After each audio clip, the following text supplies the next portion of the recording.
आपने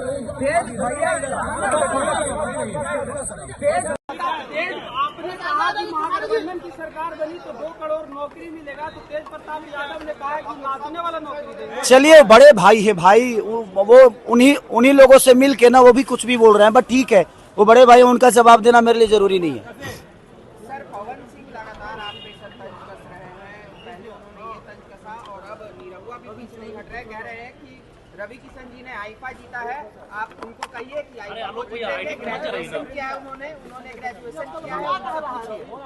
देखिए, एक बात बताए, मैं गरीब का बेटा हूँ, मेरे पास औकात नहीं थी कि मैं ग्रेजुएशन कर सकूं। वो अमीर के बेटा थे, वो तो पीएचडी भी कर सकते हैं। मैं गरीब से पैदा हुआ हूँ, और मैं आप सबको बता दूं ना कि एनडीए के सारे नेताओं को मैं 4 दिन के अंदर पागल घोषित कर दूंगा। इनका भाषा नहीं देख रहे हैं, रेत कार पे आ गए हैं खेसारी को बोलने के लिए। मैं इनको रेतोकार नहीं करूंगा, क्योंकि मैं संस्कारिक बेटा हूँ और संस्कारिक माँ बाप का बेटा हूँ, तो मेरे अंदर कभी सलीमता ऐसी नहीं होगी। दिनेश लाल यादव निरहुआ आपको कह रहे हैं कि कोई ऐसा सगा नहीं जिसको खेसारी ने ठगा नहीं, क्या ठगे हैं आप? अब पता नहीं, उन्हीं से पूछिएगा कि उनको कितना ठगा हूं मैं। सगा वो पूरे बिहार को ठगे हैं वो लोग, और मैं आज बात कर रहा हूं तो उनको बुरा लग रहा है, बट ठीक है, मैं रोजी रोजगार की बात कर रहा हूं, वो धर्म की बातें कर रहे हैं। मैं धर्म विरोधी कभी ना था, ना हूं, ना कभी रहूंगा। मैं जय श्री राम अभी बोल रहा हूं, जय श्री राम, बट जय श्री राम में मेरा ये बेरोजगारी छुपा है। भाई, मैं पूरी दुनिया से बोलवा दूं जय श्री राम, लेकिन इनको धर्म के आड़ में वोट लेना है, उसकी चर्चा ये हमेशा से धर्म के नाम, मंदिर मस्जिद के नाम। मैं धर्म विरोधी कभी नहीं रहा। मैं राम पे गाना गाया हूँ, मैं राम का एक्ट किया हूँ, राजा राम मूवी किया हूँ। मैं ये कह रहा हूँ, धर्म के नाम पे आप वोट मत मांगो। धर्म जरूरी है, लेकिन हमें कर्म करने के लिए शिक्षा भी जरूरी है, अस्पताल भी जरूरी है। ये कौन बनाएगा?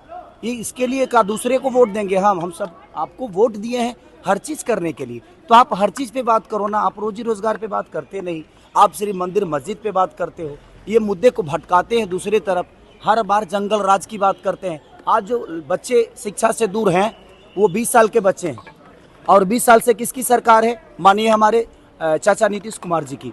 अब सोचिए, बेरोजगारी से कौन मर रहा है? आज जो 20 साल के बच्चे हैं वो मर रहे हैं।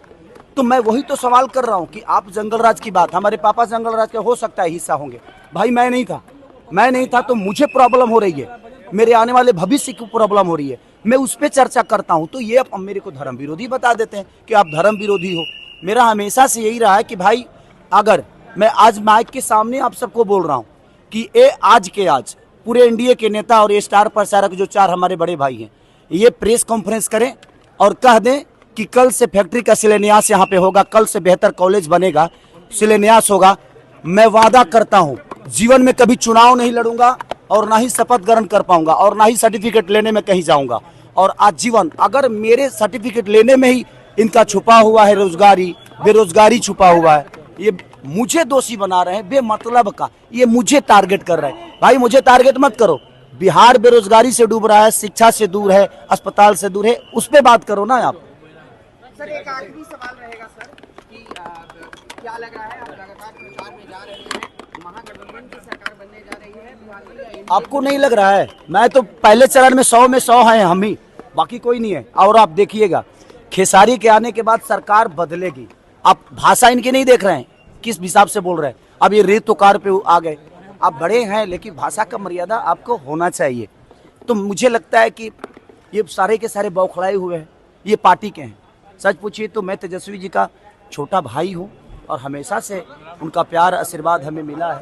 निरहुआ कह रहे हैं कि आपका नाम खेसारी लाल यादव नहीं, अहंकारी लाल यादव होना चाहिए। चलिए, वो कुछ भी, मैं क्या बोला कि उनकी भाषा की गरिमा देखिए कि वो बड़े भाई होकर और किस भाषा का इस्तेमाल कर रहे हैं। इसका मतलब नहीं लग रहा है। मैं क्या बोला, 4 दिन के अंदर इस सारों को पागल कर दूंगा, मैं सबको पागल घोषित करवा दूंगा।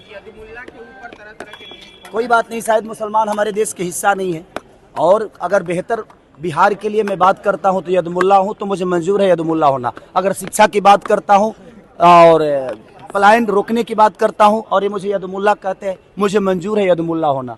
मुझे कोई फर्क नहीं पड़ता कि मैं यदमुल्ला हूं कि मैं क्या हूं। आप बिहार को बेरोजगारी से दूर कर दो, बिहार के बच्चों को बेहतर शिक्षा दे दो, बिहार के बच्चों को बेहतर पलायन रोकने की बात कर दो, उनको अपने घर में रोक दो, अपने माँ बाप के साथ रहने पे मजबूर करो। मैं उसके, अगर उनको ये शब्द बोलने से और ये करने से यदमुल्ला कह रहे हैं तो आई एम यदमुल्ला, मुझे कोई फर्क नहीं पड़ता। बिल्कुल सीखा हूँ भाई, आगे यही थे ना। और जहाँ तक कह रहे हैं ना कि उन्होंने ये जीता है, उन्होंने वो जीता है, तो भाई मेरे से पहले तो रवि जी के बाद आप आए थे ना, तो आप क्या क्यों नहीं जीत लिए?